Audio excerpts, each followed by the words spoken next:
Hi, this is Mrs. Olson, and today we're reading from the Odyssey, the episode entitled The Suitors. This begins on page 1001. Still disguised as a beggar, Odysseus enters his home. He is confronted by the haughty suitor Antinous. But here Antinous broke in, shouting, "God, what evil wind blew in this pest! Get over, stand in the passage, nudge my table, will you? Egyptian whips are sweet to what you'll come to here, you nosing rat, making your pitch to everyone. These men have bread to throw away on you because it's not theirs. Who cares? Who spares another's food when he has more than plenty?" With guile, Odysseus drew away, then said, "A pity that you have more looks than heart.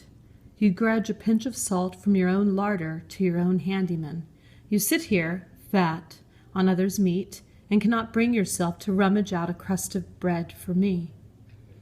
Then anger made Antinous' heart beat hard, and glowering under his brows, he answered, "Now, you think you'll shuffle off and get away after that impudence? Oh, no, you don't." The stool he let fly hit the man's right shoulder on the packed muscle under the shoulder blade, like solid rock for all the effect one saw. Odysseus only shook his head, containing thoughts of bloody work, as he walked on, then sat and dropped his loaded bag again upon the door-sill. Facing the whole crowd, he said, and eyed them all, "One word only, my lords and suitors of the famous queen. One thing I have to say. There is no pain, no burden for the heart when blows come to a man, and he defending his own cattle, his own cows and lambs. Here it was otherwise. Antinous hit me for being driven on by hunger. How many bitter seas men cross for hunger! If beggars interest the gods, if there are furies pent in the dark to avenge a poor man's wrong, then may Antinous meet his death before his wedding day."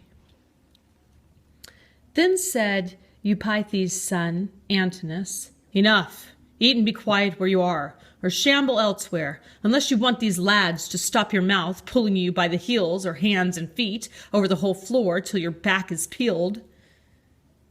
But now the rest were mortified, and someone spoke from the crowd of young bucks to rebuke him. "A poor show that, hitting this famished tramp. Bad business if he happened to be a god. You know they go in foreign guise, the gods do, looking like strangers turning up in towns and settlements to keep an eye on manners, good or bad." But at this notion, Antinous only shrugged. Telemachus, after the blow his father bore, sat still without a tear, though his heart felt the blow. Slowly he shook his head from side to side, containing murderous thoughts. Penelope, on the higher level of her room, had heard the blow, and knew who gave it. Now she murmured, "Would God you could be hit yourself, Antinous, hit by Apollo's bowshot." And Eurynome, her housekeeper, put in, "He and no other? If all we pray for came to pass, not one would live till dawn."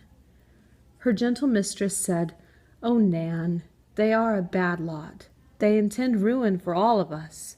But Antinous appears a blacker-hearted hound than any. Here is a poor man come a wanderer, driven by want to beg his bread, and everyone in hall gave bits to cram his bag. Only Antinous threw a stool and banged his shoulder." So she described it, sitting in her chamber among her maids, while her true lord was eating. Then she called in the forester and said, "Go to that man on my behalf, Eumaeus, and send him here, so I can greet and question him. Abroad in the great world, he may have heard rumors about Odysseus, may have known him,